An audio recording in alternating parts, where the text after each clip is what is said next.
这位母亲为了爱情，毅然放弃了千金大小姐的身份，跟随丈夫来到荒芜干旱的西部，成为了一个农家妇女。随着孩子们接二连三的出生，她的一生被彻底的束缚在这里。女孩希拉无法理解母亲当初的选择。希拉拥有远大的抱负，她爱好写作，并希望能靠自己的能力去改变贫穷的生活。看着母亲和兄弟姐妹们为了生活忙碌的样子，希拉并不为所动，也从不会前去帮忙。她弹着严重走音的钢琴，来逃避着现实。钢琴是母亲结婚时最贵重的嫁妆，可如今只有希拉在使用。母亲劝说着希拉，她希望已经成年的希拉能自食其力，来减轻家里的负担，并称已经托人在镇上为她寻得了一份女佣的工作。可希拉的志向并不是做什么女佣，她果断拒绝了母亲的提议。好在1个月后，希拉的外婆来信，她邀请希拉去她的家里小住，让她开阔眼界，接触更多的事物。一心想要逃离的希拉感到无比的开心。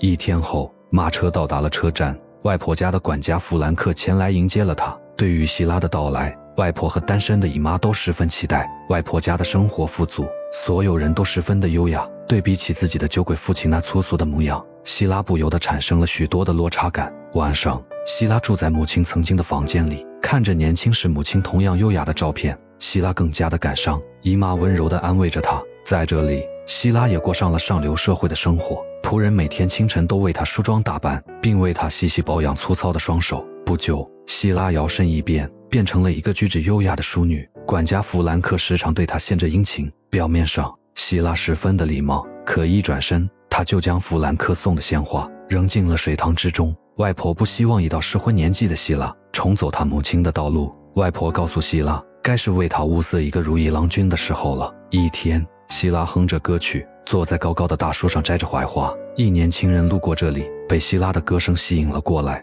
年轻人以为希拉是新来的女仆，他将希拉从树上解救了下来，并好心地帮助希拉从地上捡起槐花。晚餐时间，从外地回来的舅舅带回了一个客人。原来，眼前的男人正是下午希拉在槐树下偶遇的年轻人。年轻人名叫哈利，是舅舅朋友的儿子。席间，希拉调皮地调侃着哈利。希拉对于白天的误会一直耿耿于怀。哈利一脸尴尬地看着希拉。餐后的聚会，希拉活泼开朗的模样深深吸引着哈利。但隔天一早，外婆却警告着希拉，她希望希拉多注重自己的形象，让自己更加的端庄淑女，这样才会吸引绅士们的关注。而另一边的弗兰克，对于昨晚希拉和他的亲密接触，弗兰克误认为希拉对他也有好感。他大胆地向希拉表达了爱意，并称他即将回到英国去继承一大笔遗产。他希望希拉能答应做他的妻子。希拉一把推开弗兰克，拒绝了弗兰克的示爱。希拉并不想依附于男人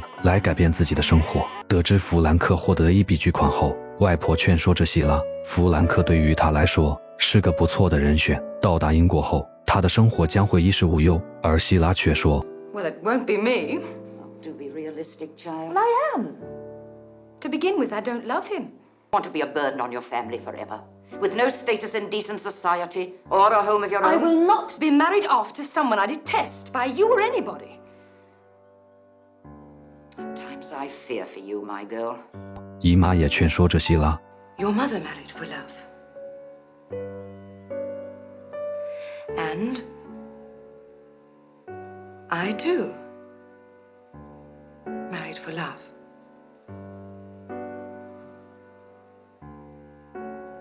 My husband isn't dead. He left me for someone else. Left me to live the rest of my life with the shame of being neither wife, nor widow, nor maid. But why should you be ashamed? Marriage gives us respectability, dear. As you learn. No, that is just what men want us to believe. Stupid idiots like Frank Horden. Well, I won't be caught up in it, not by him or anyone. 为了礼尚往来，几天后，哈利驾着马车前来迎接希拉，去到他的庄园小住。哈利家看上去更加的气派华丽。在这里，希拉见识了之前从未见过的新奇事物。哈利也细心地陪伴着他。在碧波荡漾的湖面上，两个年轻人含情脉脉，彼此都拥有好感，但他们也并未挑明他们志趣相投，又非常的默契。虽然只是第2次相见，但感觉相识了许多年一般。他们无拘无束地尽情打闹着，然而母亲的话却提醒了哈利。She was a precocious child. There's an improvement, but not much. Still skinny. She's very young, Harry, and spirited. Take care. Don't rush anything. 隔天，舅舅来到哈利家里接走希拉。临走，哈利对希拉说，为了处理生意上的事情，他需要远行一段时间，但他一回来，会第一时间去找他。回到外婆家的希拉，无时无刻都在想念着哈利，他也一直在等待着哈利回来的那一天。1个月后，外婆将一封请柬交给弗兰克，让他送给哈利。在得知哈利已经回来有一段时间后，希拉感觉自己被欺骗，他决定跟随弗兰克一起去质问哈利为何食言。一路上，弗兰克不断地嘲讽着希拉。弗兰克认为哈利并没有那么在乎他，哈利的犹豫不决，这并不是爱。希拉听后十分的气愤，趁弗兰克开启闸门的时候，他扔下了弗兰克，独自驾车离去。希拉和哈利的再次相见，哈利也并没有表现过多的热情，希拉也没有责问他，简单的2句寒暄后，希拉便离开了他。不料走在半路，哈利追了上来，他为自己的誓言向希拉道了歉。除此之外，哈利并没有多说什么。深受打击的希拉再次拿起笔，继续开始他的创作，来平复自己的内心。姨妈警告着他不要对哈利太认真，毕竟他们身份悬殊过大，而且他听说哈利在巴黎也有很多上流社会的淑女们争抢，因为他们的家族事业非常的强大。希拉回答姨妈，他有自知之明，他知道哈利不会娶她，以前是对他动了情，但现在他再也不会去想这件事情。果不其然，在一次聚会上，哈利当着希拉的面仍旧和一位优雅的女人无比的亲密。整个晚上，哈利都刻意冷落着希拉。希拉一脸的不悦，他努力地展示着自己的才华，想要让哈利对他刮目相看。这样的场合让希拉实在无法透气，他转身来到隔壁仆人们的聚会上。希拉邀请了一位年轻的农夫，他们无所顾忌欢乐地跳着舞。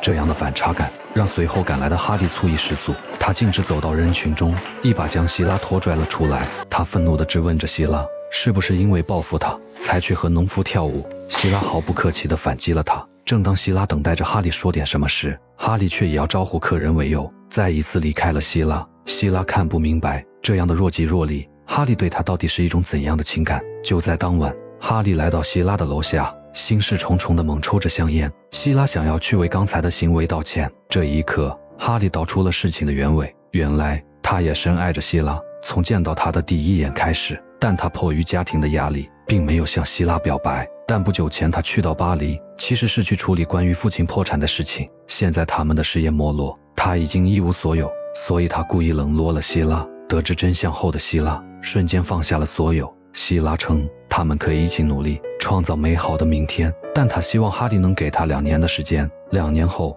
若双方的心意依旧，他就会义无反顾地嫁给哈利。可就在此时，远方的父亲来信，父亲向一农场主欠下500磅的巨款，却无力偿还。外婆和舅舅常年的接济，这一次他们对希拉的父亲失望透顶。父亲希望希拉回到家乡，去到农场主的家里做家庭教师，来偿还每月的利息。希拉对父亲的做法很是不满，但又不想母亲为难，他无奈只好答应了下来。农场主家里孩子众多，并且十分难管教，农场的环境很糟糕，看着粗俗又肮脏的这一家，希拉十分的无奈。希拉教导小男孩吃饭礼仪时，农场主却说他们不需要那么多规条，每天有足够的钱进账比什么都重要。孩子们也非常的调皮，他们并不喜欢学习。对于孩子们的挑衅，希拉不顾女主人的呵斥，拿着棍子教训起他们。这样的生活看起来没有丝毫的希望。更让他感到绝望的是，外婆来信告诉希拉，他的妹妹凯蒂不久前也被接到外婆家里居住。凯特非常的听话，她和弗兰克相处的十分的融洽。哈利成功继承到了他姑妈的遗产，并且还时常和凯蒂约会。希拉想要写一封信给哈利确认事实，但刚提笔，他又将信件撕毁。一天晚上，百无聊赖的希拉偶遇了农场主的大儿子，他们只是简单的聊了几句。隔天，女主人找到希拉，他们误会了希拉对他们的大儿子有意。 And that you've been a good girl. It'd be different if you had some property. You see, our Peter, he's almost as sure as made it with Susie Duffy. What What are you talking about? Oh, we've seen you going out at nights. We can't say we blame you. He's a good-looking lad. But you don't have any property, you see, like I said. You don't think that... You can't.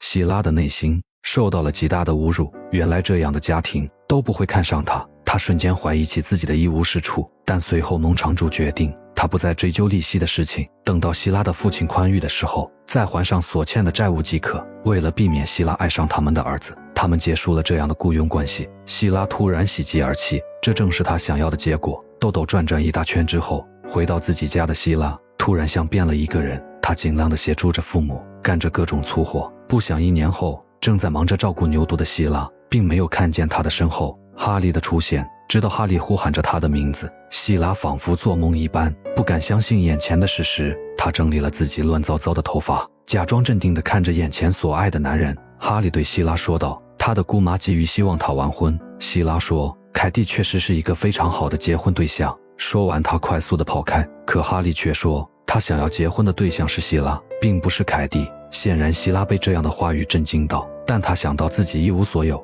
他并不想依附于哈利生活。在他的心中一直拥有一个作家梦，他想要让自己强大起来，再考虑结婚的事情。哈利无法理解希拉的想法，他只好无奈地离开。从此以后，希拉的内心得到了沉淀，每天结束了繁重的家务活后，他都会安静地坐下来继续他的创作。就这样，时间又过去了1年，希拉怀抱着自己这几年里辛苦创作的作品，来到了邮箱跟前。他将作品投递到了巴黎的各大出版社。这些作品是他的底气，是他的希望，不管等待他的结果会是什么，但是他依然在坚持努力。